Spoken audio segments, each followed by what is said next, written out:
Hello there, and welcome to the RareMindset channel. I'm so glad you found your way here. Tonight, you don't have to force anything. You can simply rest and let calm ideas arrive at their own pace. As you settle in, you might notice how the mind naturally softens when it's given a gentle structure, something steady to follow, like footsteps in quiet snow.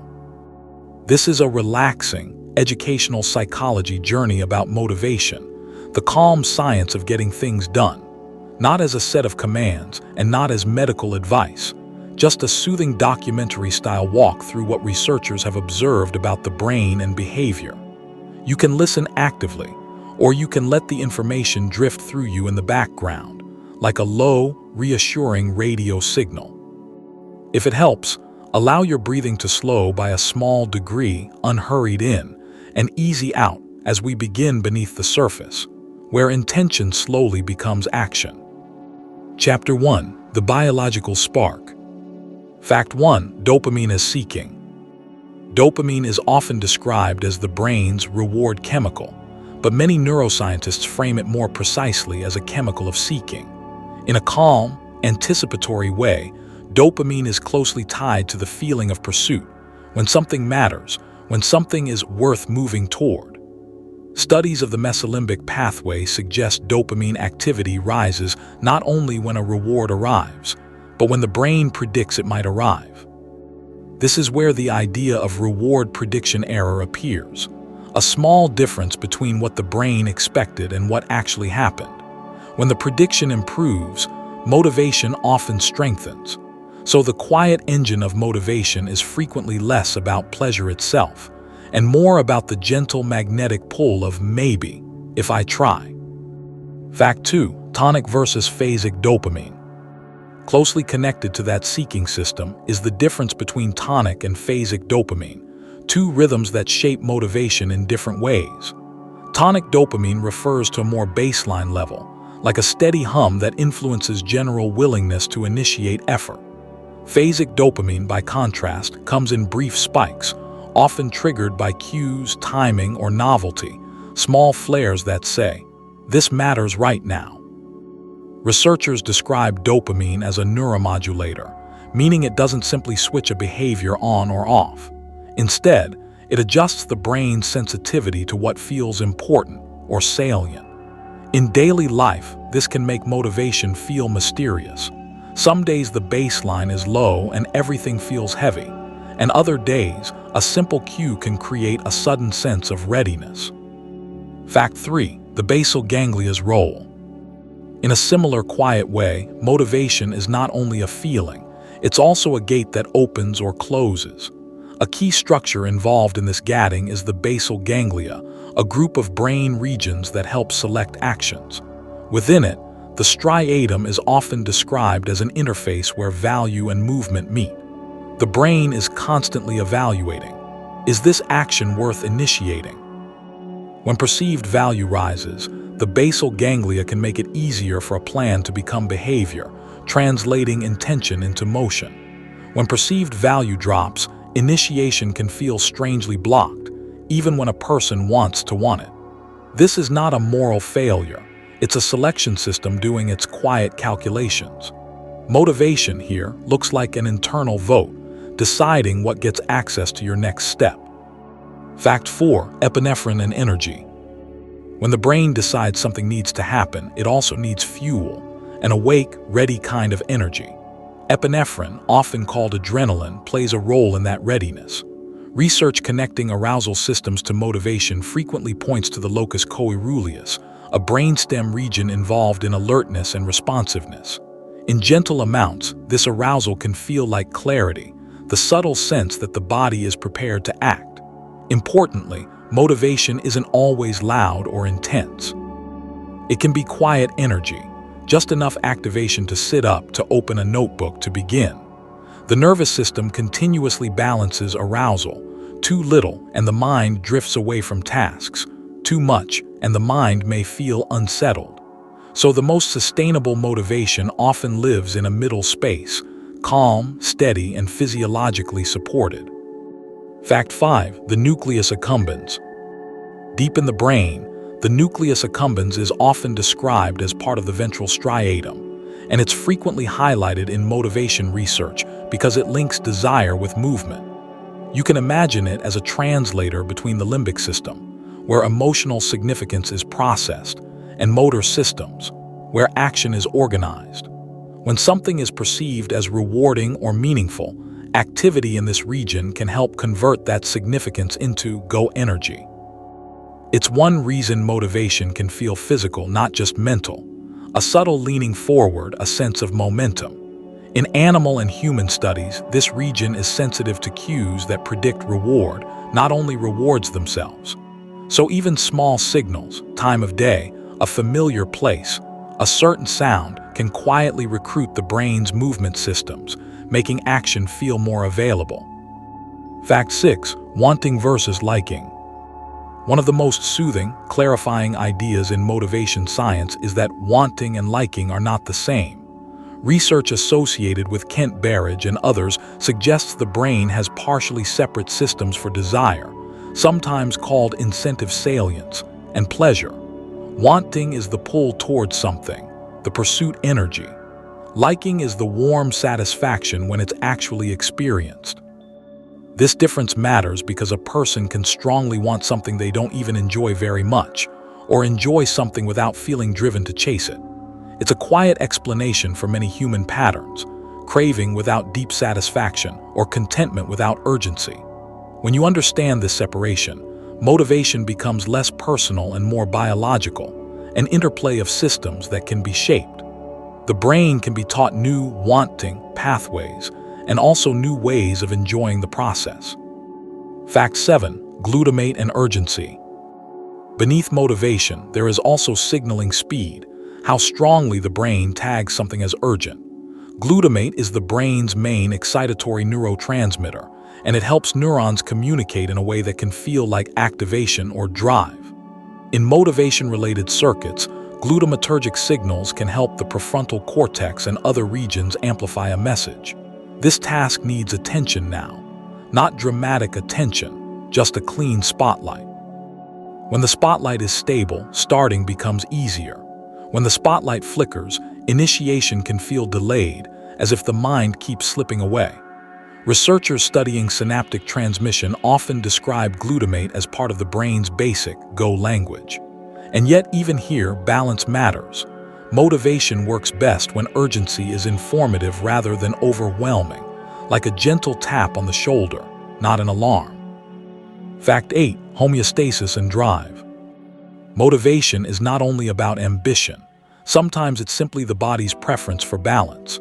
Homeostasis refers to the body's tendency to regulate internal states, temperature, hydration, energy levels, so they remain within a stable range. Many classic theories, including early drive reduction ideas and more modern concepts like allostasis, suggest that behavior often emerges to restore equilibrium. The brain learns. When something is off, action can bring it back. In a calm sense, motivation can be the mind's way of returning to okay. This can include physical balance, but also cognitive and emotional balance, like finishing a small task to reduce mental noise. Instead of seeing motivation as a heroic force, this perspective frames it as a natural correction system. The brain gently notices an imbalance and seeks the simplest, most effective action to settle it. Fact 9. Neuroplasticity of reward. In the brain, repetition is never neutral. When a behavior is consistently followed by reward, whether the reward is comfort, progress, relief, or satisfaction, neurons adapt. This is the basis of neuroplasticity in reward learning. Through processes associated with long-term potentiation, connections involved in that behavior can strengthen, making the behavior easier to repeat. Often summarized by Hebbian learning, cells that fire together wire together. This mechanism explains why motivation can become more automatic over time. At first, starting may feel effortful and deliberate. Later, the same behavior can feel like a familiar path, smoother underfoot. This isn't about forcing yourself. It's about the brain updating its probabilities. When a pathway reliably leads to a positive outcome, the brain becomes more willing to invest energy there again. Consistency in this way becomes a quiet architect of future motivation. Fact 10. Acetylcholine and clarity. There is also a chemistry of clarity, how the brain highlights the right signal among many possibilities. Acetylcholine is often discussed as part of attention and learning, helping the brain mark certain neural patterns as important for change. When acetylcholine systems are engaged, the mind can become more selective, more able to focus on what matters and ignore what doesn't. In a soothing sense, it's like gently dimming the background lights so the central stage is easier to see. Researchers studying the cholinergic system note its role in sharpening perception and supporting learning, especially when the environment is asking for precision. Motivation benefits from this because task initiation often fails when the mind is too scattered. Clarity doesn't have to be intense. It can be quiet and steady, just enough definition for the brain to recognize. This is the next correct step, and to feel safe taking it. Chapter 2. The Cognitive Framework. Fact 11. Autonomy and volition. Motivation becomes calmer and more durable when the mind senses choice. Fact 11 is that people tend to feel more energized when they perceive autonomy, a feeling of agency over their actions. Self-determination theory, developed by researchers like Edward Desai and Richard Ryan, describes autonomy as a basic psychological need, not a luxury. When a task is experienced as self-directed, the brain often treats it as safer and more personally relevant. Even when the work is the same, the internal framing changes. A chosen action feels like an expression of the self, while a forced action can feel like friction. In a gentle way, this is why small choices matter, like choosing when to start, where to sit, or which step to do first. Fact 12. Competence needs. Fact 12 is that human beings are quietly pulled toward competence, the feeling of getting better at something. Many psychologists describe this as affectance motivation, a natural drive to have an impact and to grow skill through feedback. When competence is supported, motivation often steadies, because effort begins to feel meaningful rather than random. Notice how the brain tends to prefer tasks where progress is visible. Even a tiny signal of improvement can soften resistance. Mastery goals, as studied in motivation science, focus on learning and skill building instead of proving oneself. And that shift can be deeply calming because it replaces pressure with curiosity. When competence is the reward, the brain can stay engaged longer, not through intensity, but through a slow, satisfying sense of development. Fact 13. Relatedness. Fact 13 is that feeling connected to others can strengthen persistence, especially on difficult tasks. In the self-determination theory framework, relatedness is another core need, the sense that you belong and that your efforts exist in a social world. Motivation is not only an individual phenomenon. The brain evolved in groups, and it often treats shared goals, encouragement, and gentle support as energizing signals. Even imagining that someone understands you can reduce the sense of strain. This is one reason study groups, supportive communities, and kind mentors can make effort feel lighter. Relatedness does not require constant interaction. Sometimes it is as subtle as knowing you are not alone in your struggles. The social nervous system, when soothed, makes sustained action easier. Fact 14. Intrinsic versus extrinsic. Fact 14 is that intrinsic motivation, doing something for its own satisfaction, tends to be more sustainable than motivation that relies only on external rewards. Psychological studies have also described the overjustification effect, where adding an external reward to an already enjoyable activity can sometimes reduce the internal sense of choice and meaning. Cognitive evaluation theory explains this gently. When rewards feel controlling, autonomy decreases and motivation can fade. This does not mean external rewards are always harmful. It means the brain pays attention to what rewards imply. If a reward feels like appreciation or supportive feedback, it can help. If it feels like pressure, it can drain. For long goals, the calmest fuel often comes from internal reasons, like curiosity, values, and the quiet satisfaction of progress. Fact 15. Identified regulation. Fact 15 is that a person can be motivated even when a task is not enjoyable, if the task aligns with personal values.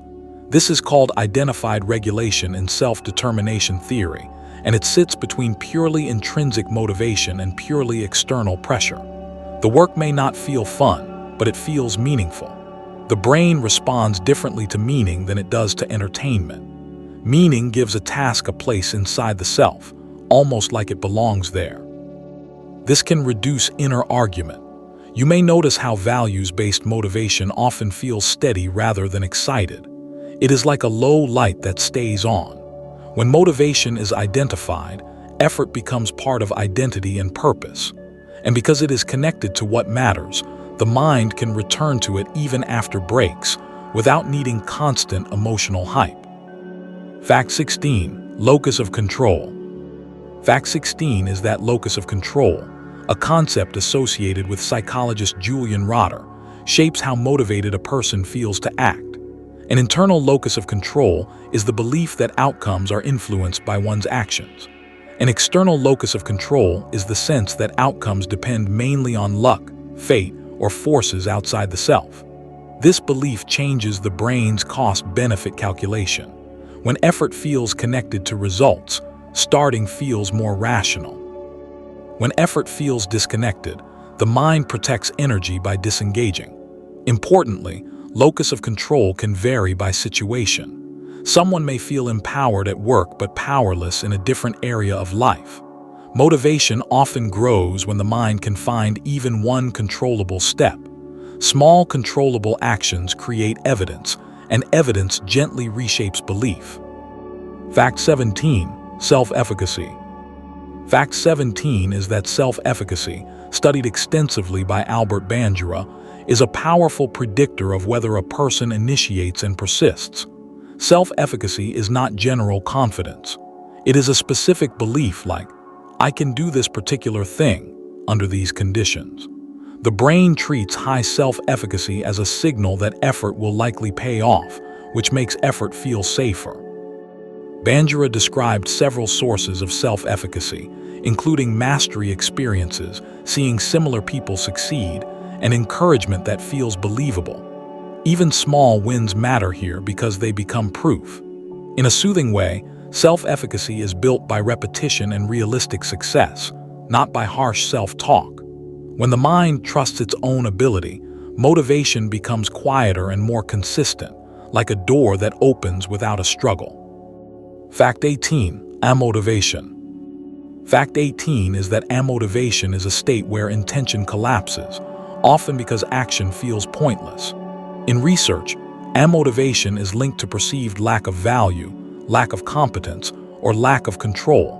When the brain predicts that effort will not change outcomes, it may reduce drive as an energy-saving strategy. This can resemble learned helplessness, described in classic psychological studies, where repeated experiences of futility shape expectations. For sleep-safe learning, it can help to hold this idea gently. Amotivation is not laziness. It is often a protective shutdown, a quiet sign that the system believes effort will be wasted. Motivation can return when the mind finds a task that feels reachable, meaningful, and within influence. Even tiny evidence of effect can reawaken intention.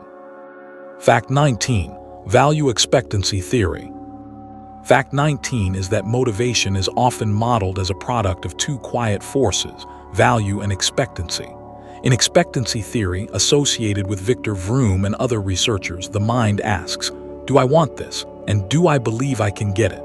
If value is high but expectancy is low, the result is often longing without action.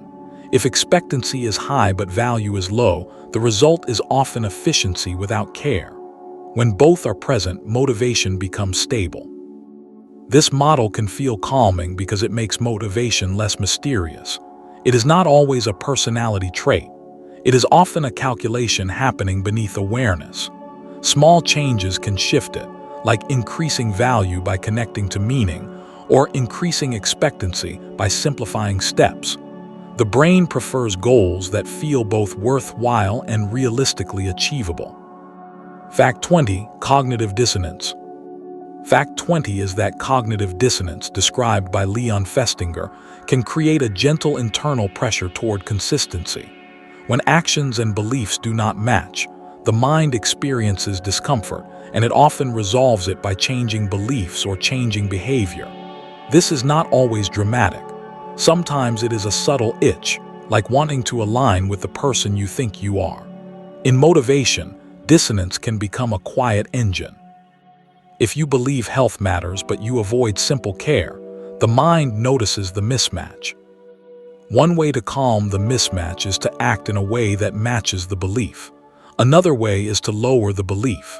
Over time, people often choose the path that preserves identity.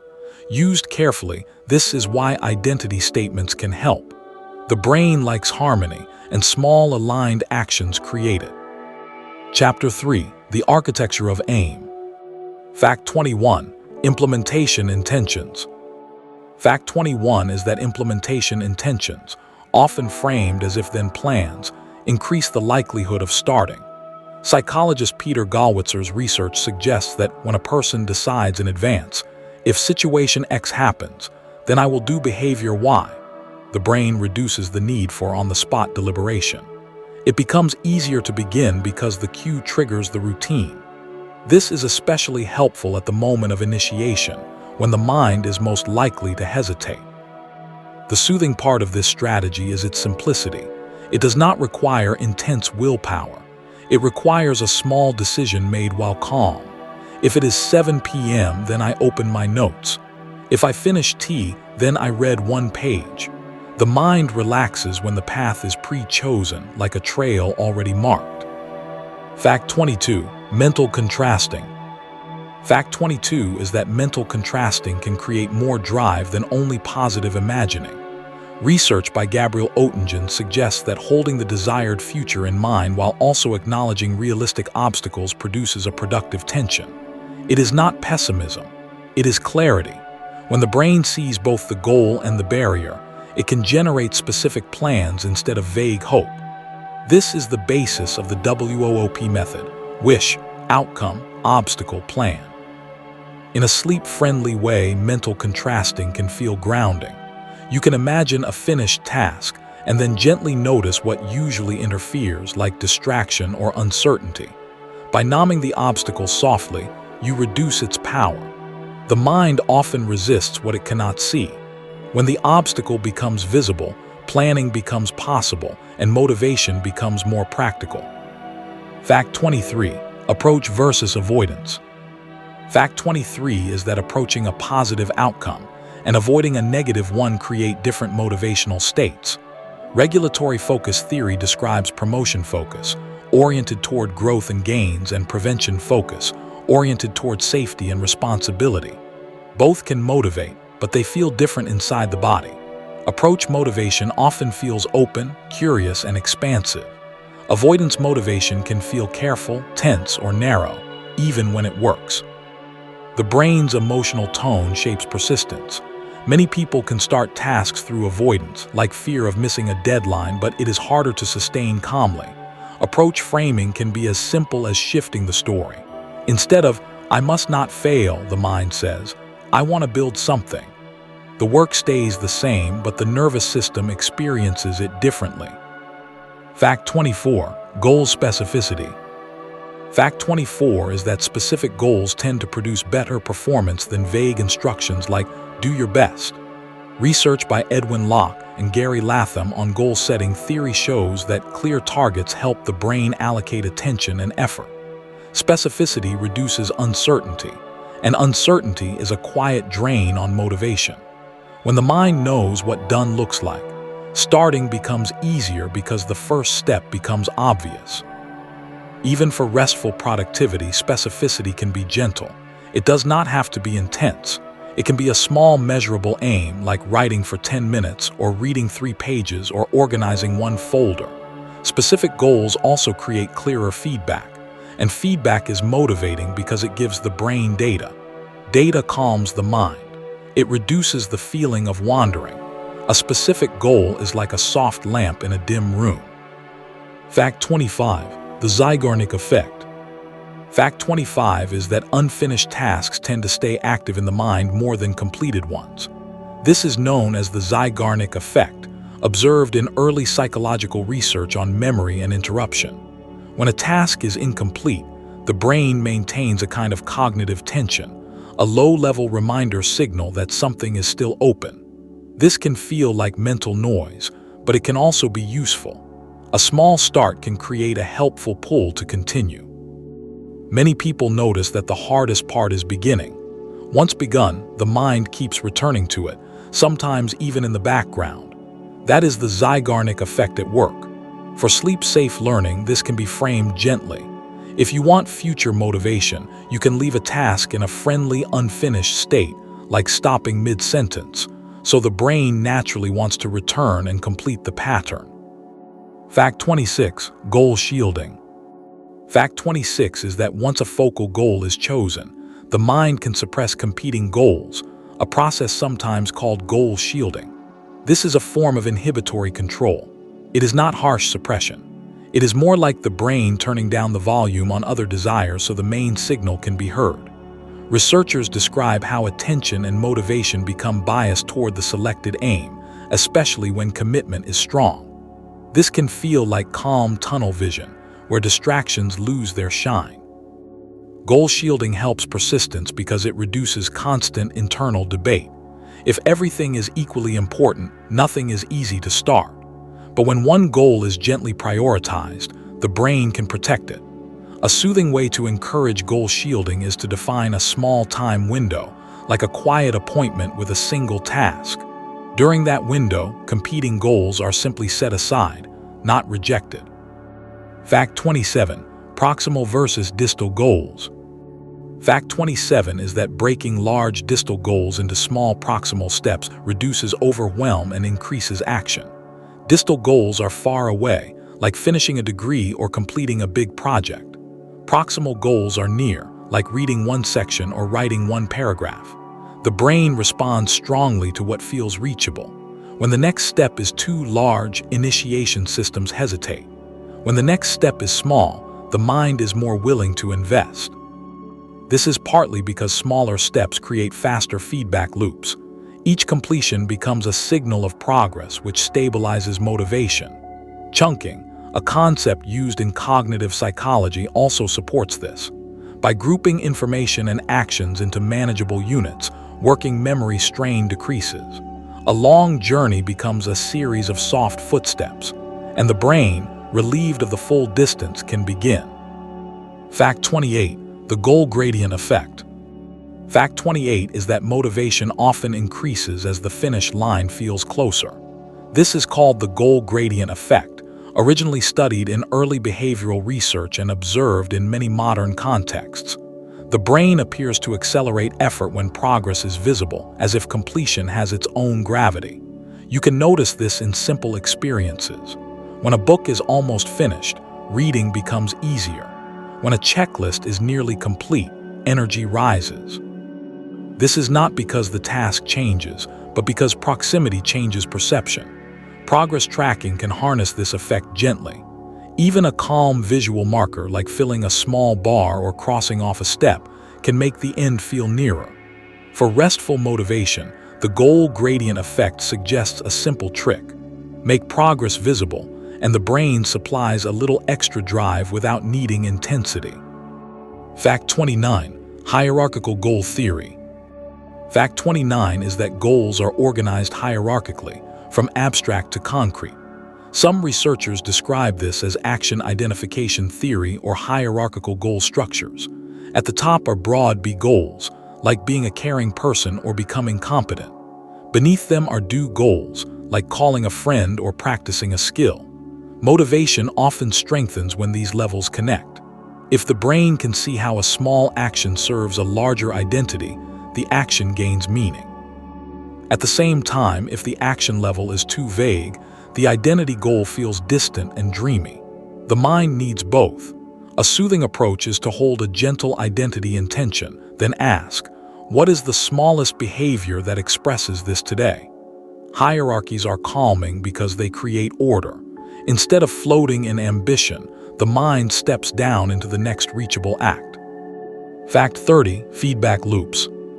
Fact 30 is that sustained motivation depends on feedback loops. In control theory and models like the TOTE framework, test, operate, test, exit, the brain compares current state to desired state, acts, then checks again. Without feedback, effort becomes blind, and blind effort is exhausting. Feedback does not have to be judgment. It can be simple information, like noticing that you wrote 2 sentences or finished 1 section. This creates a loop where the brain can adjust strategy. It also reduces uncertainty, which lowers stress and supports persistence. Many motivational problems are actually feedback problems. People do not know if they are doing it right or if they are improving. A gentle feedback loop can be as simple as a short review at the end of a session. What moved forward, even slightly? That small signal tells the brain the work is real. Chapter 4. The Energy Equation. Fact 31. Executive function. Fact 31 is that executive function acts like the brain's management system, coordinating planning, focus, and impulse control. Much of this work is associated with the prefrontal cortex, which helps hold goals in mind and guide behavior over time. Motivation often depends on this system because starting a task requires bridging the gap between what is easy now and what matters later. When executive function is supported, the mind can tolerate small discomfort and remain oriented toward the plan. When it is strained, even simple tasks can feel too complex. This is not a character flaw. It is a capacity issue like mental bandwidth. Executive function also helps sequence actions, so the brain knows what comes first, second, and third. In a quiet way, motivation often improves when the executive system has less chaos to manage and more clarity to follow. Fact 32. Cognitive load theory. Fact 32 is that working memory is limited, and when it becomes overloaded, motivation tends to collapse. Cognitive load theory, associated with John Sweller, describes how the mind has only so much capacity to hold information and manipulate it at one time. When a task demands too much mental juggling, the brain experiences strain and starting feels unpleasant. This is why complicated instructions, cluttered environments, or unclear expectations can reduce drive. The mind is not refusing effort. It is protecting itself from overload. A calming solution is often simplification, not self-criticism. Reducing cognitive load can mean breaking steps down, writing a quick plan, or clearing visual clutter. When the brain can see the next step without holding 10 things at once, motivation becomes smoother. The work feels lighter, not because it is easier, but because it fits the mind's capacity. Fact 33. The opportunity cost model. Fact 33 is that the brain continuously estimates opportunity costs, the value of what you are not doing while you are doing something. Researchers in neuroeconomics and cognitive science have argued that feelings like boredom or restlessness may reflect this cost calculation. If a task seems low value compared to other available options, motivation decreases. This does not mean the task is objectively low value. It means the brain is comparing it to immediate alternatives like comfort, novelty, or social connection. Understanding this can be soothing. It explains why motivation fluctuates with context. When alternatives are loud, the opportunity cost feels high. When alternatives are quiet, the same task feels easier. This is why environment design helps. A calmer space reduces competing options. The brain then stops asking, "What else could I do?" and begins asking, "What is the next step here?" Fact 34. Ego depletion debate. Fact 34 is that the classic idea of ego depletion, the belief that willpower is a finite resource that runs out like fuel, has been debated. Early models suggested self-control could be depleted, sometimes linked to glucose theories. More recent perspectives argue that what changes may be motivation and attention rather than a simple resource. Researchers like Michael and Zlicht and others have proposed that after effortful control, the mind shifts toward tasks that feel more rewarding or relaxing. This reframing is gentle because it removes moral judgment. If discipline weakens, it may not be because you are broken. It may be because the brain is rebalancing priorities. The practical implication is calm. Support willpower by making tasks more meaningful, reducing friction, and allowing recovery. Motivation is not just a muscle that tires. It is a system that negotiates between effort and reward. Fact 35. Decision fatigue. Fact 35 is that repeated decision-making can reduce the quality of later decisions, a phenomenon often called decision fatigue. When the brain is asked to choose over and over, even in small ways, it can begin to default toward easier options. This does not require dramatic stress. It can happen quietly through a day full of minor choices. The mind becomes more impulsive, more avoidant, or more likely to postpone. In the context of motivation, decision fatigue affects initiation because starting often involves deciding. What should I do first? How long should I work? Should I check messages? A soothing way to protect motivation is to reduce unnecessary decisions. Create gentle routines, prepare tools in advance, or use simple rules like starting at the same time each day. The brain rests when it does not have to negotiate constantly. Less deciding can mean more doing without extra pressure. Fact 36. Selective attention. Fact 36 is that selective attention is a prerequisite for focused action. The brain must filter irrelevant stimuli so the task signal can stay clear. Models of attention describe bottlenecks, places where only limited information can be processed at once. The reticular activating system also plays a role in regulating alertness and what enters awareness. When attention is scattered, motivation feels slippery because the mind cannot stay with the intention long enough to convert it into behavior. This is why the feeling of motivation often improves when distractions decrease, even if the task itself is unchanged. Selective attention can be supported by simple cues, like a dedicated workspace or a single open tab. It can also be supported by gentle rituals, like a deep breath before beginning. When attention narrows kindly, the task becomes the natural center of experience. Fact 37. Mental fatigue. Fact 37 is that mental fatigue is partly shaped by neurochemical signals that indicate prolonged effort. Adenosine, for example, builds up with wakefulness and exertion, contributing to sleep pressure and the sense of mental heaviness. This matters for motivation because sometimes low drive is not about meaning. It is about capacity. The brain may simply be signaling that sustained effort needs rest. In a sleep-oriented context, it is calming to remember that fatigue is not failure. It is information. When mental fatigue rises, tasks feel more effortful and the mind is more likely to seek quick comfort. Strategic breaks, sleep, and gentle packing support motivation by restoring energy systems. The goal is not endless output. The goal is rhythm. A brain that is allowed to recover becomes more willing to initiate again, not through force but through readiness. Fact 38. The law of least effort. Fact 38 is that the brain is biased toward conserving energy, often described as the law or principle of least effort. From an evolutionary perspective, energy efficiency mattered for survival, so the nervous system prefers paths that require fewer resources.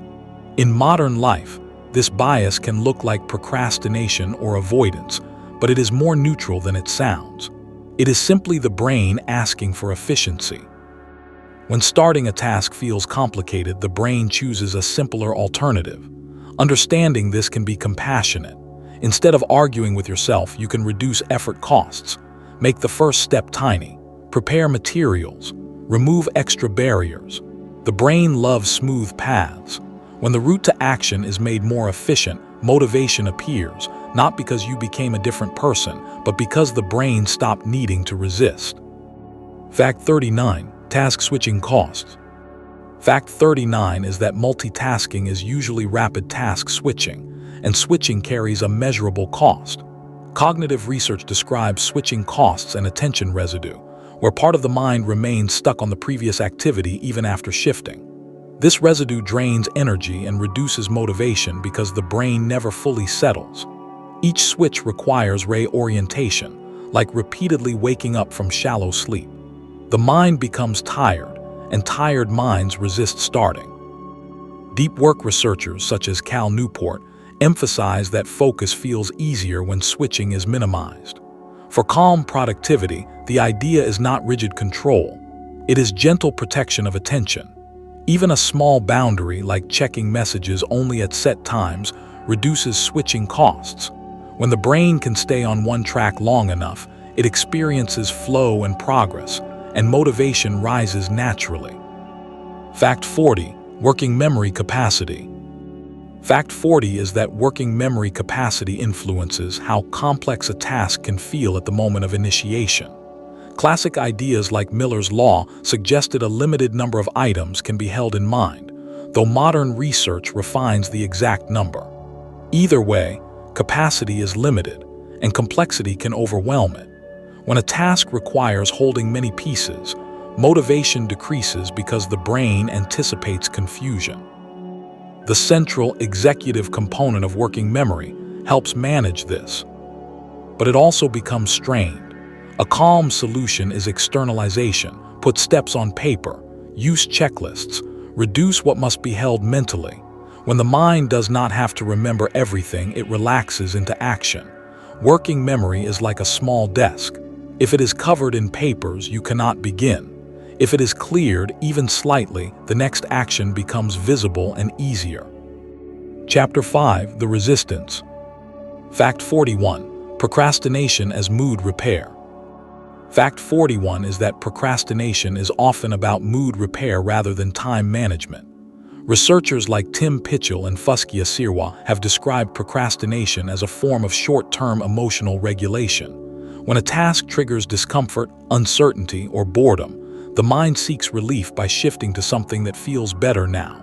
This makes sense biologically. The brain prefers immediate comfort. The problem is that relief is temporary, and the unfinished task remains. Understanding procrastination this way is calming because it replaces shame with clarity. The question becomes, what emotion is the task creating, rather than, what is wrong with me? When you can name the feeling often softens. And when the feeling softens, starting becomes more available, like a door that was stuck but not locked. Fact 42. Hyperbolic discounting. Fact 42 is that humans tend to overvalue immediate rewards and undervalue distant ones, a pattern called hyperbolic discounting.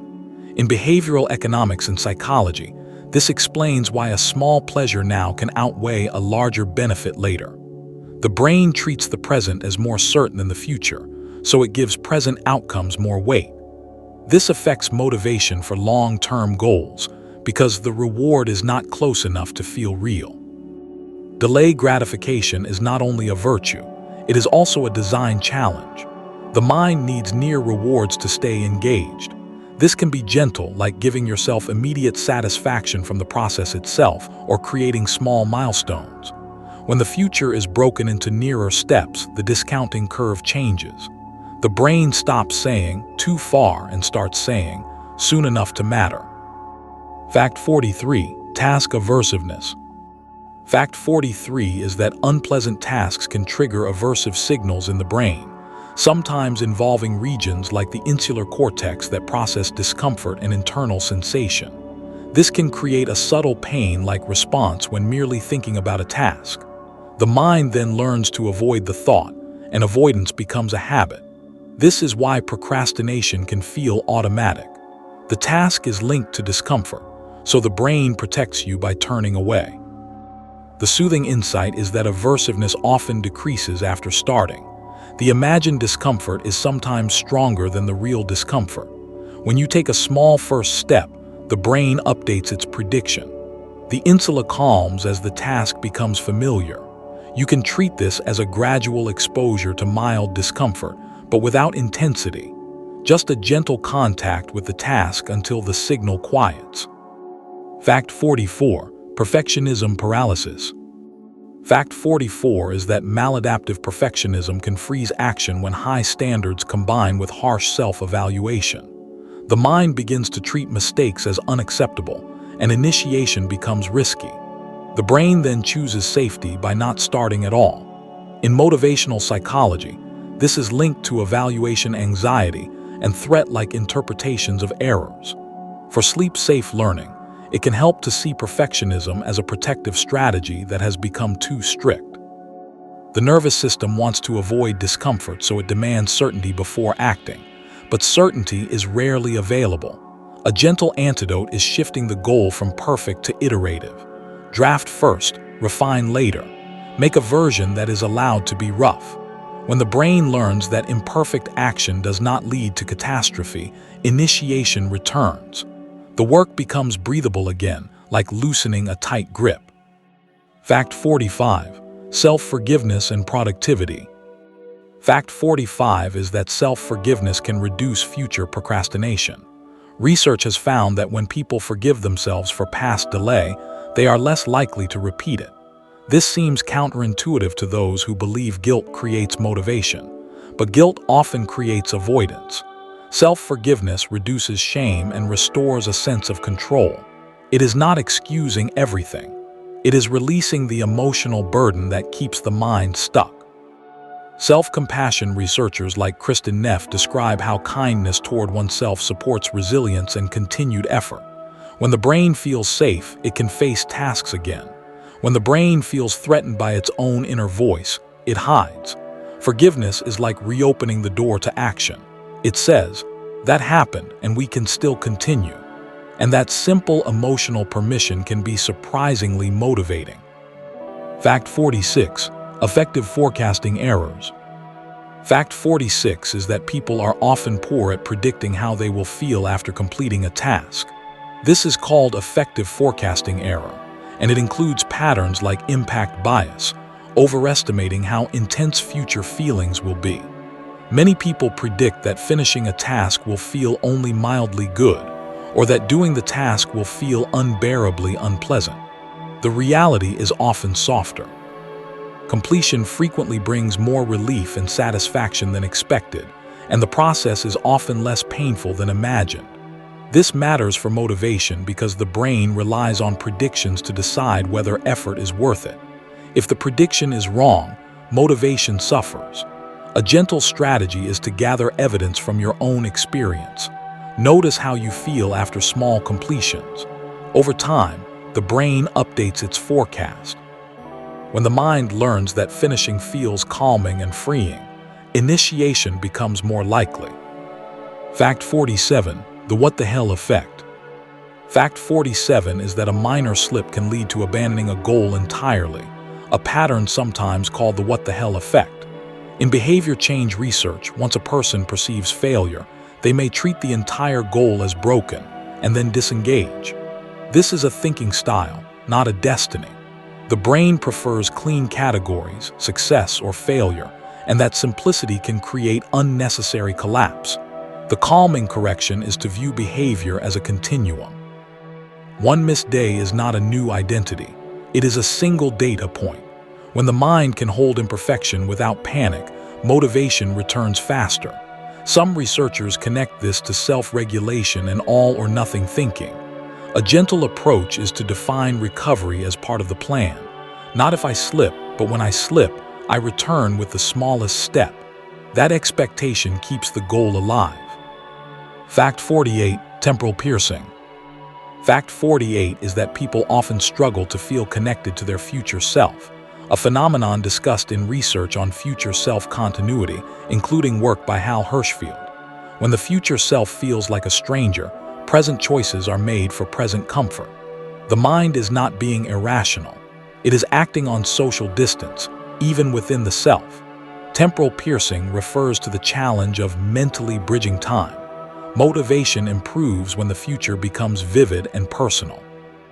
This can be done gently, without intense visualization. Simply nomming a near-future moment can help. Tomorrow morning will be easier if this is done. Or imagining the relief of a clean space later. The brain responds to concrete future scenes more than abstract future ideas. When the future self feels closer, effort becomes a gift rather than a sacrifice. Fact 49. Fear of failure. Fact 49 is that fear of failure can trigger avoidance because the brain's threat detection systems respond to social evaluation and self-judgment. The amygdala and related networks can treat the possibility of failure as a signal to withdraw, leading to freezing or delay. This can happen even in low-stakes situations, because the brain is responding to meaning, not only to objective danger. Some people protect themselves through self-handicapping, delaying so that poor performance can be blamed on lack of time rather than lack of ability. The soothing reframe is that fear of failure often means the goal matters. The brain is trying to protect identity. When you lower the emotional stakes, motivation returns. This can be done by making the task an experiment rather than a verdict, or by focusing on process goals instead of outcome judgments. A calm nervous system is more willing to learn. Fact 50, the present bias. Fact 50 is that present bias leads people to give stronger weight to rewards and costs that are closer in time. It overlaps with discounting, but highlights the specific pull of what is immediate. Time inconsistency is the pattern where you plan one thing for later, but choose another thing when later becomes now. The mind in the future becomes the mind in the present, and present comfort suddenly feels more important. This is not simply weak character. It is a predictable feature of human decision-making. Motivation strategies often work by bringing future benefits into the present through small, immediate rewards, or by reducing immediate costs through simplification. Another gentle strategy is pre-commitment, making choices earlier while calm. When you decide in advance, the present bias has less power.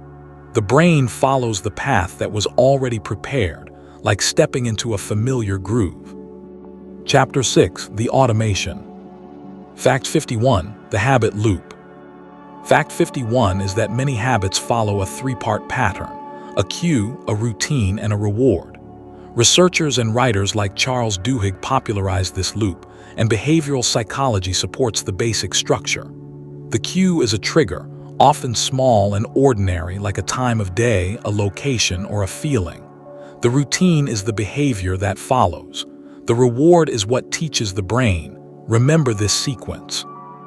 Over time, the brain begins to anticipate the reward as soon as the cue appears, which creates an urge to begin the routine. This anticipation is one reason habits can feel automatic, even when they are not consciously chosen in the moment.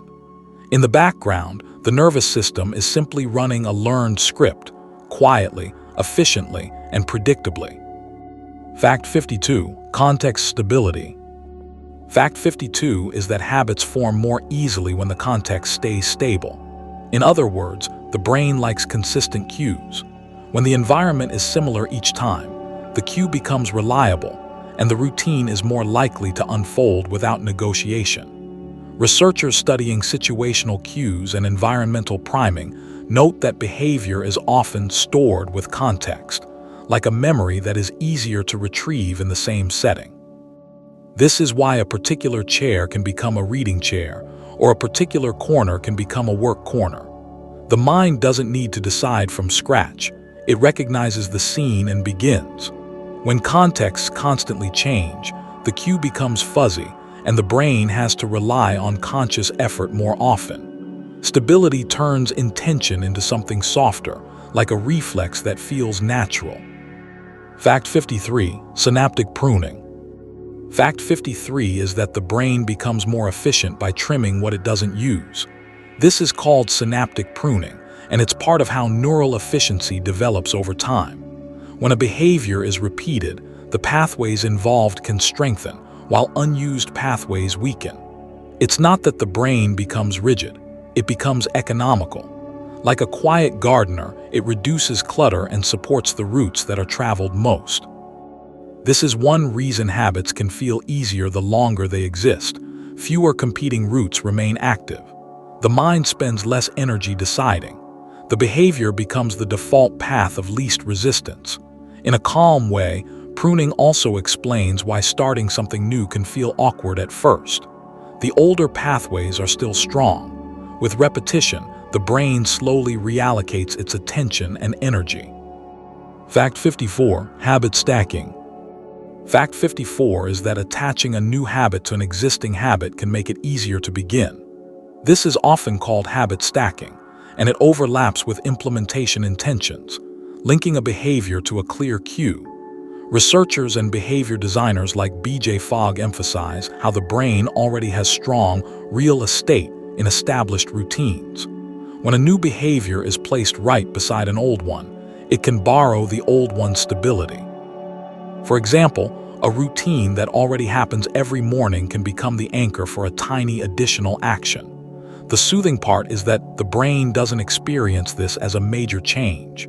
It experiences it as a small extension of something familiar, and familiarity is calming.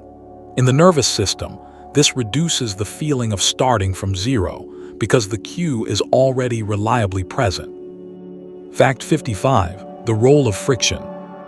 Fact 55 is that reducing friction, making the start easier, can be one of the most powerful ways to build a habit. Friction is the number of steps, obstacles, or decisions between a cue and a routine. In choice architecture and nudge theory, small design changes can shift behavior without heavy effort. The brain's energy-saving bias is always running, so it prefers what is simple and immediate. When the first step requires too much setup, the habit rarely launches. When the first step is almost effortless, the habit begins more often and repetition does the rest. This is not about tricking the mind. It's about respecting how initiation works. A pencil left on the desk, a book already open, a login already saved. These are gentle invitations. The brain follows the smoother path. Fact 56, identity-based habits. Fact 56 is that habits can become more stable when they are connected to identity rather than only to outcomes. This idea is consistent with self-perception theory. People infer who they are by observing what they do. When a behavior is framed as evidence of identity, it can feel less like a chore and more like self-expression. Instead of chasing a distant result, the mind begins to embody a role, like someone who practices, or someone who keeps promises to themselves. Writers like James Clear emphasize this identity angle, and psychologically, it makes sense because identity is a strong organizing force. The brain protects identity with persistence. Even small actions can serve as identity votes, quiet proofs that shape self-concept. And when self-concept shifts, behavior often follows with less resistance, as if the mind is simply aligning with what feels true. Fact 57, automaticity. Fact 57 is that a habit becomes truly powerful when it reaches automaticity, the point where it requires little conscious thought. Automatic behaviors are often supported by procedural memory and circuits involving the basal ganglia. In that state, the brain no longer needs extended planning to begin. The cue triggers the routine like a well-practiced melody. This is part of why habits can feel peaceful. They reduce decision load. The mind can save executive function for novel problems, while the stable behaviors run quietly in the background. Automaticity is not the same as perfection. It simply means the start becomes more likely and less effortful. The nervous system stops debating. It recognizes a familiar pattern and enters it. For long-term motivation, this matters because consistent action often depends less on emotion and more on the ease of repeating a learned sequence. Fact 58, the 66-day average. Fact 58 is that habit formation often takes longer than popular myths suggest. Research by Philippa Lally and colleagues found that, on average, it took about 66 days for a new behavior to reach a level of automaticity, though the range varied widely depending on complexity and context. This is calming information because it normalizes the slow pace of learning. The brain is not failing when a habit feels effortful after a few weeks. It may simply still be in the wiring phase. Early repetition is like laying down a path through tall grass. It's possible but not yet smooth. Over time, with consistent cues and manageable routines, the path becomes clearer. The point is not a magical number. The point is that the brain changes through repetition plus time. Motivation often benefits when expectations are realistic, gentle, and patient. Fact 59, variable reinforcement. Fact 59 is that habits can become especially strong when reinforcement is variable, when rewards are unpredictable.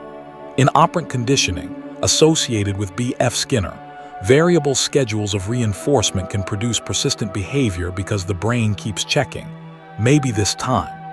This mechanism explains why certain activities become hard to stop. In a neutral educational frame, it shows how the reward system learns under uncertainty.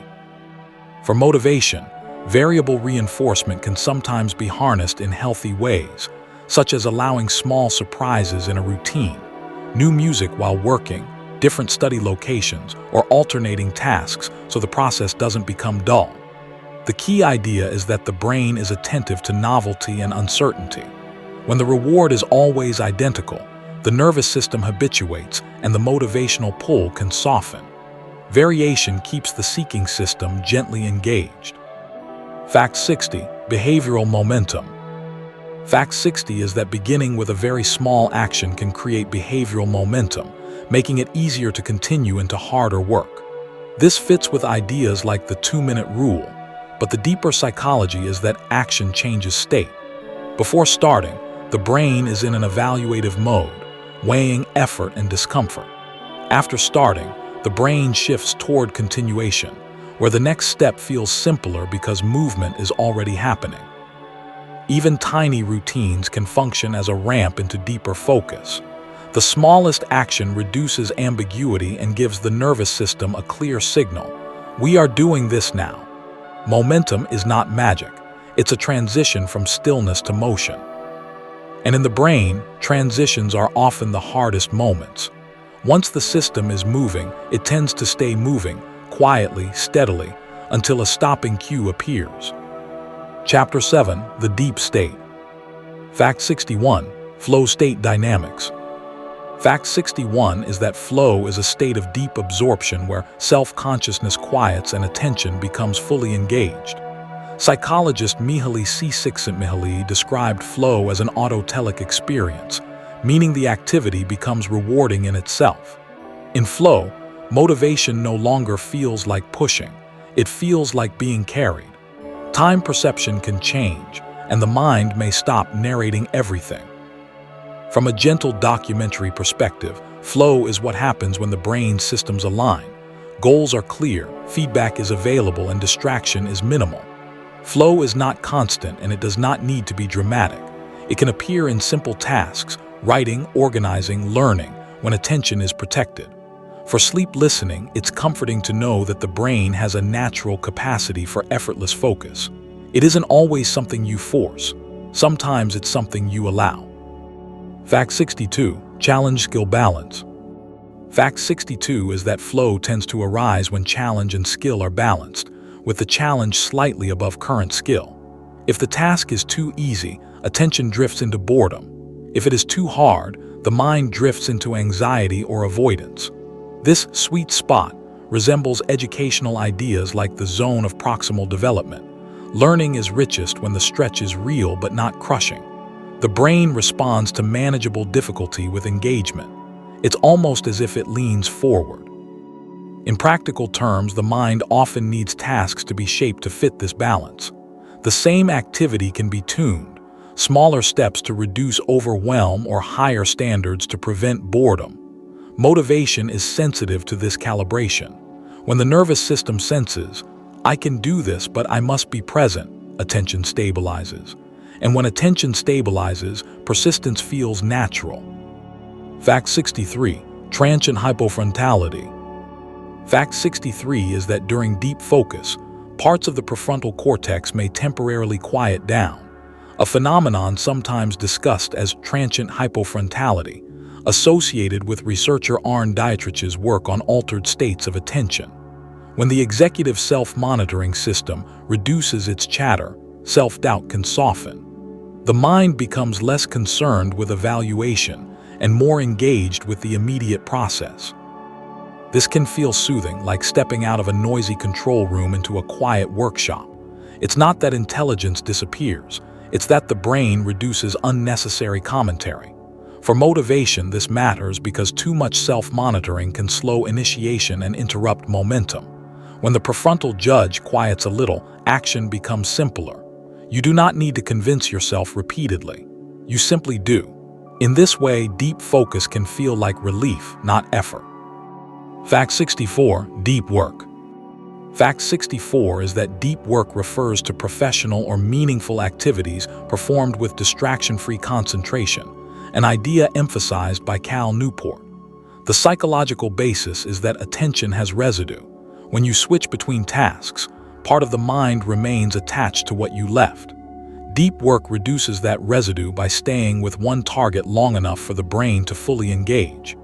In this state, motivation is supported because progress becomes visible.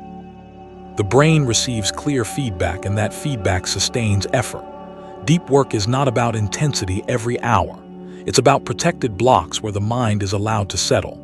Even short, deep sessions can be powerful if they are consistent.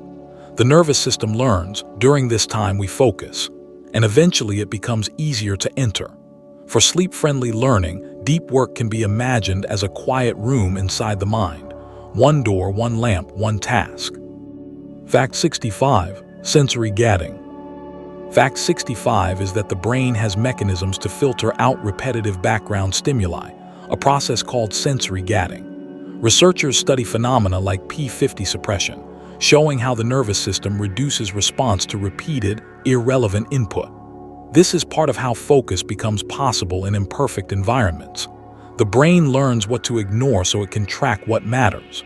Sensory gating can feel like a soft curtain. Sounds may still exist, but they lose their meaning. Motivation is influenced here because distractions often increase effort costs. When the brain can gate them out, the task becomes less exhausting. This also helps explain why some people work better with steady background noise. The repetition becomes easy to filter. The mind can then reserve its attention for the signal, not the static. In a calm sense, sensory gating is the brain's kindness to itself, protecting focus without requiring constant conscious control. Fact 66. Default Mode Network (DMN). Fact 66 is that the default mode network, or DMN, is a brain network often active during mind wandering, self-reflection, and daydreaming.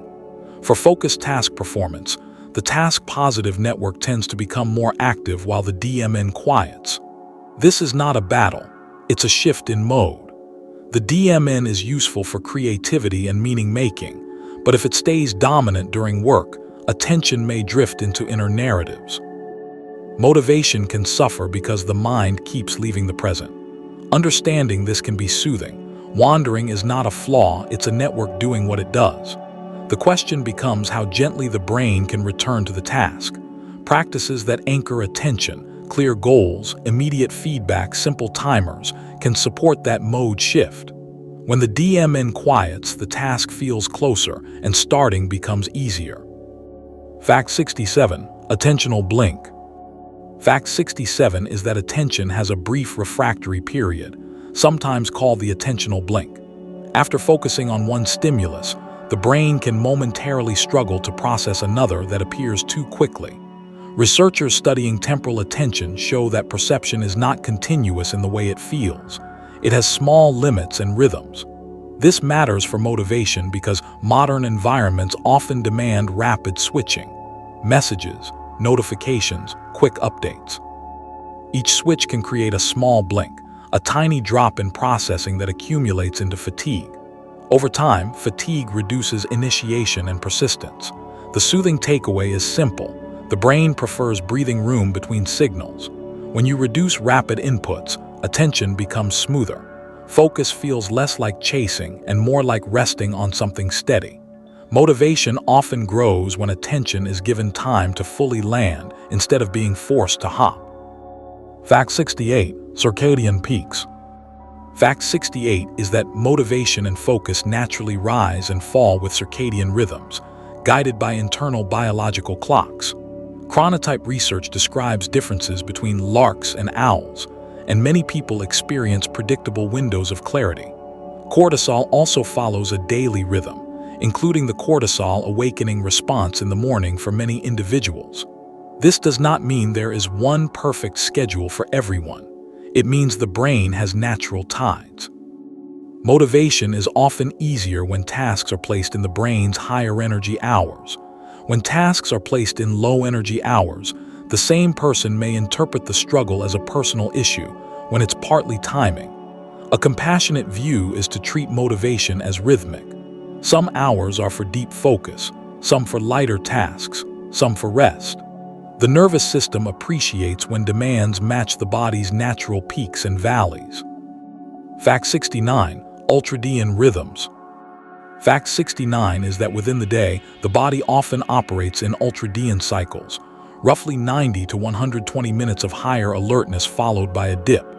This pattern is sometimes discussed as the basic rest activity cycle.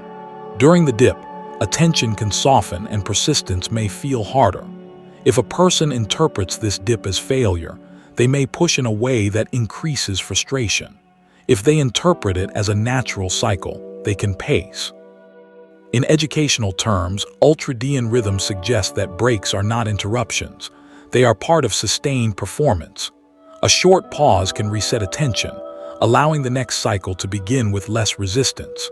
Even simple transitions, standing, breathing, looking away briefly, can support the rhythm.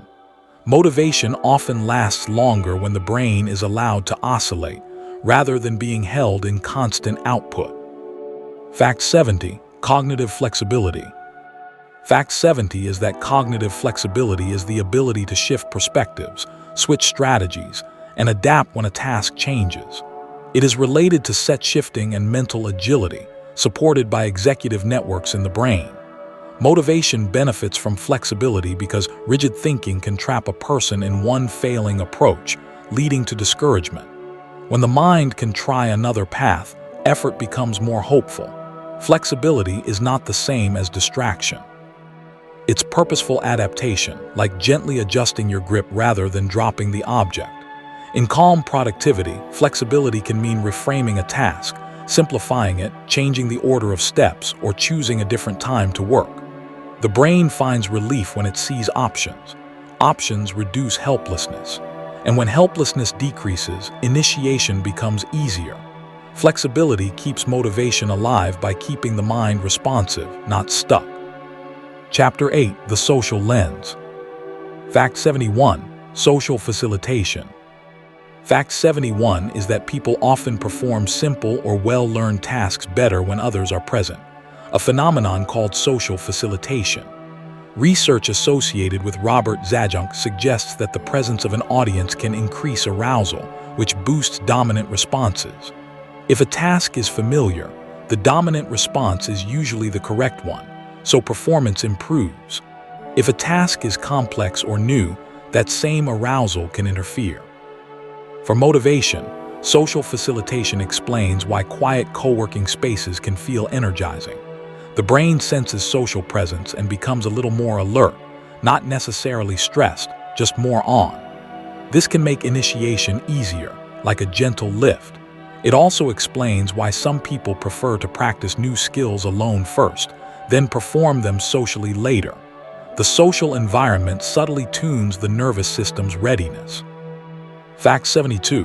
The Pygmalion effect. Fact 72 is that expectations from others can influence performance, sometimes called the Pygmalion effect. Research by Robert Rosenthal and colleagues suggested that when teachers or leaders held higher expectations, people often improved, partly because subtle differences in feedback, warmth, and opportunities shaped learning. The effect is not mystical, it is relational. The brain responds to signals of belief and support. When someone treats you as capable, the mind is more likely to attempt difficult steps and persist. For sleep-safe reflection, this can be held gently. Environments communicate expectations constantly, sometimes without words. A supportive expectation can become internalized as self-efficacy. Even imagined audiences can matter, like thinking of a respected mentor while working. The nervous system often rises to the level of the story it hears about itself. Fact 73. Social loafing. Fact 73 is that in groups, people sometimes exert less effort when their individual contribution is unclear, a phenomenon called social loafing, related to the Ringelmann effect and diffusion of responsibility. When accountability is spread thin, the brain quietly concludes that effort is optional. This is not always selfishness. It can be a natural response to unclear roles and low visibility. Motivation in groups often improves when tasks are identifiable and feedback is specific. When the mind knows its piece matters, effort returns. Social loafing is also context-dependent. Cohesive groups with shared identity often loaf less because relatedness and meaning are stronger. In a calm sense, this fact highlights something important about motivation. Clarity is social, not only personal. When roles are defined gently, people often feel more purposeful. The brain likes knowing where its energy goes. Fact 74. Mimicry and mirror neurons. Fact 74 is that humans naturally mimic the emotional tone and behavior patterns of those around them. Research on observational learning and discussions of mirror neuron systems suggest we are designed to learn by watching. This can include posture, pace of speech, and even work habits.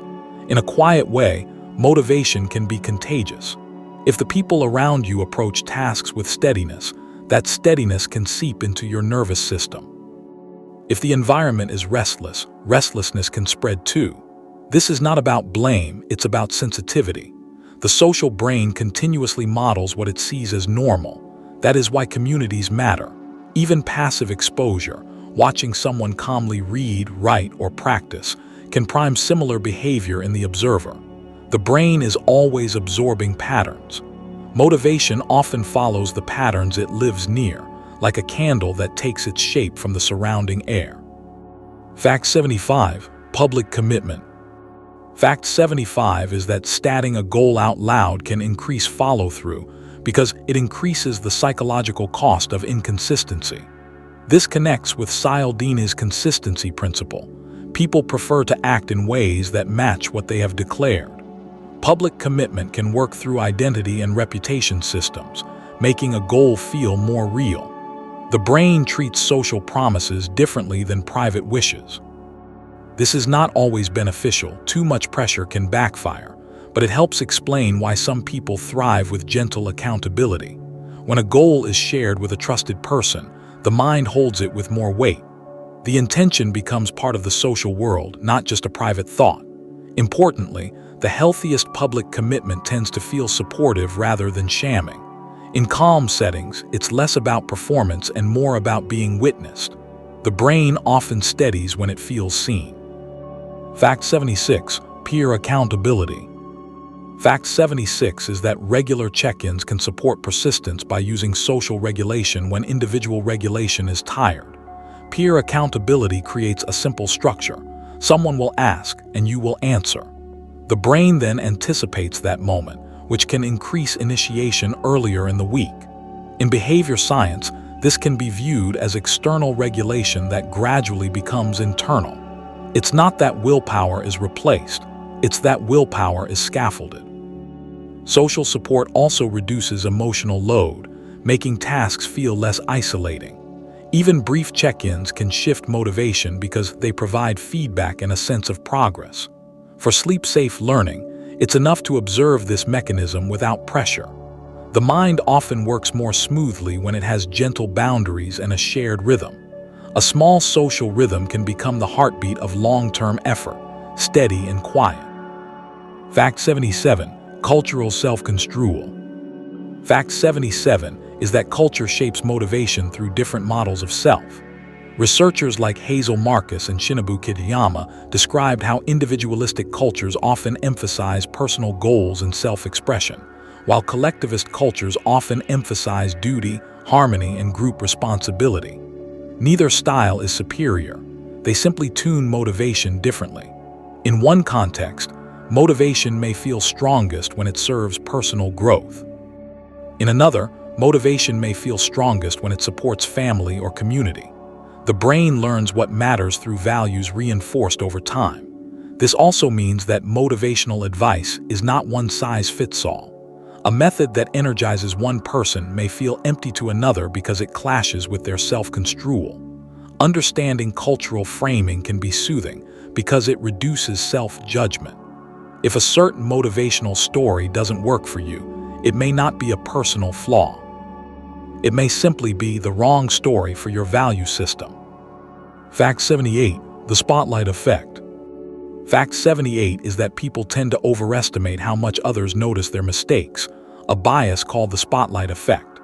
Social psychology research suggests that because we experience our own actions vividly, we assume others do too. This can increase self-consciousness and reduce risk-taking, which can quietly lower motivation, especially for tasks involving visibility, learning, or performance. The soothing reality is that other people are often focused on themselves. When the brain believes it is under constant observation, it becomes cautious. When that belief softens, experimentation becomes easier. Motivation often depends on permission to be imperfect while learning. The spotlight effect can be eased by realistic perspective. Most small errors are quickly forgotten by observers. In calm educational terms, this bias is simply the mind projecting its own attention outward. When you recognize the projection, the nervous system relaxes and action feels safer. Fact 79. Social comparison theory.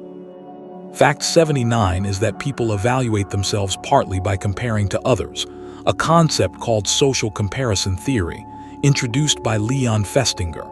Comparisons can be upward, toward those who seem ahead, or downward, toward those who seem behind. Upward comparisons can inspire or discourage depending on interpretation. Downward comparisons can comfort or stagnate. The key psychological point is that motivation is shaped not only by absolute progress, but by perceived relative position. The brain cares about belonging and status signals, even when we wish it didn't. For sleep-safe reflection, it's helpful to notice how comparisons affect energy. If a comparison creates heaviness, the brain may be interpreting it as threat. If it creates curiosity, the brain may be interpreting it as information. Comparisons become calmer when they are used as learning signals rather than verdicts. What can I borrow from their method? Instead of, what does this say about me? Fact 80. Body language and feedback. Fact 80 is that posture and body language can feed back into emotion and motivation through embodied cognition and proprioception. Some studies suggest that adopting open, upright postures can influence subjective feelings like confidence, though findings about hormones are mixed and debated. Still, the broader principle remains. The brain constantly reads the body as information. A collapsed posture can signal low energy or withdrawal, while an upright posture can signal readiness. This is not a command to pose your way into motivation. It is a gentle observation about feedback loops. The nervous system is a two-way street. The mind influences the body and the body influences the mind. Even small physical shifts, relaxing the jaw, lowering the shoulders, lengthening the spine, can change the tone of attention. Motivation sometimes begins not with a thought but with a quiet physical cue. We're safe and we're ready. Chapter 9. The Resilience Factor.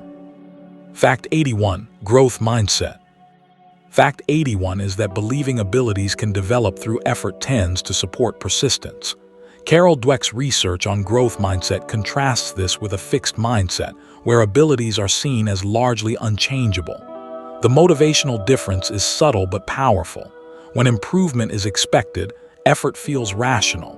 When improvement is doubted, effort feels risky.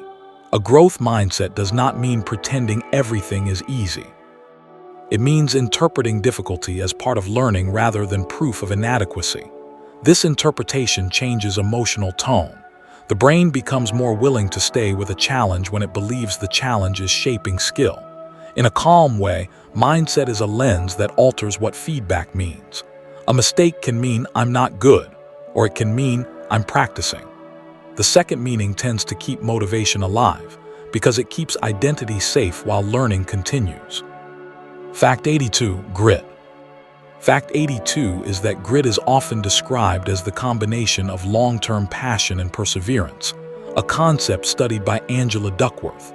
Grit is less about intense daily motivation and more about returning again and again over time. The brain can sustain long projects when the goal becomes part of identity and when setbacks are interpreted as temporary. Grit also tends to be supported by habits and systems. not only by personality. In a sleep-friendly lens, grit can be imagined as a quiet river. It doesn't rush, but it keeps moving. Motivation in gritty people often looks calm from the outside because it is structured. They rely less on mood and more on routine. Importantly, grit is not about never resting. It is about staying oriented. Even with pauses, the compass remains pointed in the same direction. Fact 83. Learned industriousness. Fact 83 is that effort itself can become rewarding through learning. Psychologist Robert Eisenberger described learned industriousness. When high-effort behavior is consistently followed by reward, the brain begins to associate effort with positive outcomes. Over time, this can make exertion feel less aversive. The nervous system learns, when I try, good things happen, and it generalizes that lesson. This is a gentle counterweight to the brain's least-effort bias. It suggests that the discomfort of effort is not fixed. It can be conditioned, not through harshness but through fair reinforcement. When effort is followed by meaningful feedback, progress, pride, relief, recognition, the brain updates its cost-benefit map. This helps explain why people who practice challenging skills often come to enjoy the practice itself. Effort becomes a secondary reinforcer, a signal that growth is happening. Motivation then becomes steadier because it's attached to the process. Fact 84. Cognitive appraisal. Fact 84 is that how you label a physiological state can change performance. Cognitive appraisal theories of emotion suggest that the brain interprets arousal, and that interpretation shapes experience. Stress reappraisal research has explored how viewing arousal as helpful, like readiness, can improve task engagement. The body may feel the same basic activation, but the mind tells a different story about it.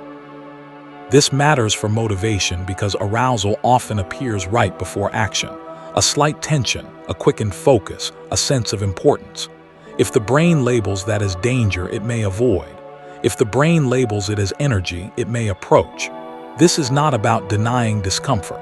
It is about choosing the most functional interpretation. In gentle terms, the nervous system often needs reassurance. This feeling can be part of doing something meaningful. When the appraisal becomes kinder, action becomes possible. Fact 85. Psychological hardiness. Fact 85 is that psychological hardiness is a trait-like pattern involving commitment, control, and challenge, sometimes called Kobase's 3Cs. Hardy individuals tend to stay engaged with life, believe they can influence outcomes, and view stressors as challenges rather than threats. In motivational terms, hardiness supports persistence because it reduces helplessness and increases agency. The nervous system responds differently when it believes it has options. Commitment keeps the person connected to purpose. Control keeps effort feeling useful. Challenge keeps difficulty from becoming a personal verdict. This is not about forcing positivity. It is a style of interpretation that can be learned over time. Hardiness also aligns with flexible coping, adjusting strategies rather than collapsing. In a calm documentary tone, hardiness can be seen as the mind's ability to stay present with effort without turning it into a crisis. The task is hard and still manageable. Fact 86. Self-compassion as fuel. Fact 86 is that self-compassion can protect motivation by preventing shame from becoming paralysis. Researcher Kristen Neff describes self-compassion as kindness, common humanity, and mindful awareness of suffering without exaggeration. When a person fails or falls behind, harsh self-talk can trigger avoidance because the task becomes linked with pain. Self-compassion keeps the nervous system safer, making it easier to return. This is not indulgence. It is emotional regulation. When the brain feels attacked internally, it defends itself by withdrawing. When the brain feels supported, it can face reality and adjust. Self-compassion also reduces rumination, freeing cognitive resources for problem solving. In a quiet sense, it keeps motivation warm, not hot and frantic, but warm and steady. The mind says, "This is difficult and I can continue gently." That tone is often what makes long-term persistence possible. Fact 87. Explanatory style. Fact 87 is that explanatory style, how people explain setbacks can influence persistence. Martin Seligman's work on learned optimism describes how optimistic explanatory styles tend to view setbacks as temporary and specific, while pessimistic styles tend to view them as permanent and global. This isn't about pretending everything is fine. It's about the scope of interpretation. If one failure becomes, "I always fail," motivation drops.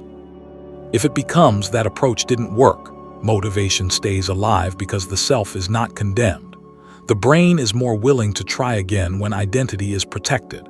Explanatory style is a form of meaning-making that the mind repeats until it feels true. Over time, those interpretations shape behavior. In calm reflection, it can be soothing to notice the language of your explanations. Are they wide and heavy, or narrow and workable? The more workable the explanation, the more likely the brain is to re-engage. Fact 88. Post-traumatic growth. Fact 88 is that some people report positive psychological changes after periods of significant struggle, a phenomenon called post-traumatic growth. In sleep-safe terms, this is not a celebration of hardship, and it does not imply that difficult experiences are necessary. It is simply an observation from research that meaning-making and reevaluation can sometimes lead to increased appreciation, strengthened relationships, or new priorities. Psychologists studying resilience note that the brain is capable of reorganizing values when it is forced to reflect. This can reshape motivation because goals become clearer and trivial pursuits lose their pull. Growth here is not guaranteed, and it is not a requirement. It is a possible pathway. When the mind integrates a difficult chapter, it may emerge with a different sense of purpose. That purpose can fuel persistence in gentle ways, guiding attention toward what feels truly meaningful and away from distractions that no longer fit. Fact 89. Mental toughness. Fact 89 is that mental toughness refers to maintaining performance consistency despite distractions, discomfort, or changing conditions. Models like the 4C framework, associated with Clough and Strycharczyk, include control, commitment, challenge, and confidence. In motivational science, mental toughness is less about never feeling doubt and more about continuing while doubt exists. The brain learns to act without waiting for perfect mood. This can be a calm skill, noticing distraction and returning, noticing discomfort and continuing with a smaller step. Mental toughness also involves emotional steadiness, not emotional suppression. The nervous system remains flexible, not brittle. In sleep-oriented language, toughness can be imagined as softness with structure, like a tree that bends with wind but stays rooted. Motivation becomes more reliable when performance is not dependent on emotional peaks. Instead, it rests on practiced returns. Fact 90. Cognitive reframing.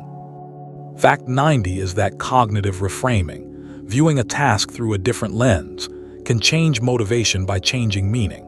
In clinical and positive psychology, reframing is often used to shift interpretation, but in everyday motivation it can be simple. Seeing a boring task as a form of service, a skill-building session, or a step toward freedom. Meaning in life research suggests that meaning can make effort feel lighter because the brain perceives value. A task without meaning feels like pure cost, and the brain resists costs. A task with meaning becomes an investment. This doesn't require dramatic purpose. Even small reframes help. This is practice. This is maintenance. This is future ease. The key is that the brain responds to the story wrapped around the action. When the story is compassionate and coherent, motivation steadies. The work becomes less of a burden and more of a quiet expression of values. Chapter 10. The Integrated Self. Fact 91. The Fresh Start Effect. Fact 91 is that temporal landmarks can act like psychological reset points, making change feel easier to begin.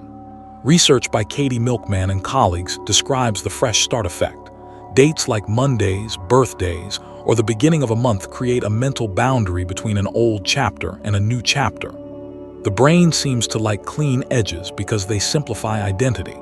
Instead of carrying every past mistake forward, the mind quietly says, "That was then." This doesn't erase history. it reorganizes it. In gentle mental accounting, a new time marker can create a new category for effort, which reduces shame and increases initiation. Even small landmarks can work, like the next morning or the next hour. The calming takeaway is that motivation sometimes rises not from more force, but from a feeling of renewal. Fact 92. Sunk cost fallacy. Fact 92 is that people often continue a failing plan because they have already invested time, effort, or money into it. This is the sunk cost fallacy, studied in economic psychology and decision science, and sometimes discussed as escalation of commitment. The brain dislikes wasted investment, so it tries to justify it by staying the course even when staying costs more. For motivation, this can quietly trap energy in the wrong place. The mind may keep pushing simply to avoid the discomfort of letting go. In a calmer frame, quitting can be a skill, not a failure. It requires stepping out of the past and returning to the present data. What matters now is not what was spent, but what is likely to help from this point forward. When the brain learns that stopping is allowed, it frees attention for goals that fit better. Fact 93. Micro-progress. Fact 93 is that small wins can produce enough reward signaling to fuel the next step. Teresa Amabile's research on the progress principle suggests that perceiving progress, especially in meaningful work, can strongly support motivation. The brain tends to respond to completion with a soft reward, often involving dopamine dynamics tied to prediction and reinforcement. Micro-progress is powerful because it is fast. It gives the nervous system feedback before fatigue takes over. This is one reason tiny checkmarks or brief summaries at the end of a session can feel satisfying. The work does not need to be finished. It needs to be moving. In a soothing rhythm, micro-progress turns a large task into a series of gentle closes, small loops completed. And each completed loop makes it easier for the brain to start the next one, because it expects that same quiet sense of forward motion. Fact 94. Environmental enrichment. Fact 94 is that changing or enriching the environment can influence motivation by changing neural stimulation patterns. In research on environmental enrichment and context-dependent learning, new surroundings can increase exploration and attention, making the brain more awake to cues. Even small shifts, different lighting, a cleared surface, a new scent, a different chair, can alter how the task is represented in memory. Sometimes motivation fades not because the goal has changed, but because the context has become too associated with fatigue or distraction. A fresh context can interrupt that association. The mind receives a subtle signal. This is a new situation. Pay attention. This doesn't require dramatic change. It can be a gentle rearrangement that makes the space feel intentional again. And when the environment feels intentional, the brain often treats action as more natural, like stepping into a room designed for focus. Fact 95. Implementation contagion. Fact 95 is that strategies can spread socially, not only moods. Some researchers describe a kind of implementation contagion. Observing others use if-then planning and structured routines can make your own planning more likely, even without direct instruction. This fits with social learning theory. Humans absorb not just behaviors, but methods. When you see someone calmly define a cue and a response, the brain stores that pattern as normal and effective. Over time, it becomes easier to imitate. Motivation benefits because planning reduces friction at the moment of initiation. In a soft way, this suggests that being around organized behavior can quietly organize your own, not through pressure but through exposure. The social brain is always updating its library of strategies. What works, what people do, how effort is structured. And when that library improves, starting becomes simpler. Fact 96. Reward devaluation. Fact 96 is that rewards can lose their motivational power through habituation, a process related to hedonic adaptation. When the same reward is repeated in the same way, the brain begins to predict it fully, and prediction reduces novelty. The reward becomes less energizing, not because it is bad, but because it is familiar. This is reward devaluation. In motivation systems, it explains why incentives sometimes stop working over time. The nervous system needs either evolving rewards or deeper meaning or richer process enjoyment to stay engaged. In a calm documentary tone, this is simply the brain conserving energy. It stops reacting strongly to what it already understands. A gentle solution is variation, small changes in how the reward is delivered, or shifting attention toward intrinsic satisfactions like mastery, clarity, or completion. When the brain finds freshness, motivation quietly returns. Fact 97. Meta-awareness. Fact 97 is that meta-awareness, the ability to notice your own mental state, supports self-regulation and motivation. This is a metacognitive skill, the mind watching the mind. When meta-awareness is present, you can detect early signs of drift, frustration, or avoidance, and adjust before the whole session collapses. Researchers studying self-regulation often emphasize this monitoring function as part of effective control loops. It's like having a gentle dashboard, not to judge but to inform. Attention is fatting. This feels unclear. The task is too big. With that information, the brain can choose a better strategy, simplify, take a short break, seek feedback, or switch to a smaller subgoal. Without meta-awareness, the mind is more likely to become absorbed in distraction without realizing it. With it, returning becomes softer and faster because you notice the moment you leave. Fact 98. Passive versus active action. Fact 98 is that learning about productivity can sometimes become a form of procrastination. This is often described as motion versus action. Motion feels productive, reading tips, making plans, organizing tools, but it doesn't always create outcomes. Action is the behavior that directly moves the goal forward. The brain can prefer motion because it is safer. It provides the comfort of preparation without the vulnerability of performance. In motivational terms, motion is often a mood repair strategy disguised as self-improvement. This doesn't mean planning is useless. It means planning has an endpoint.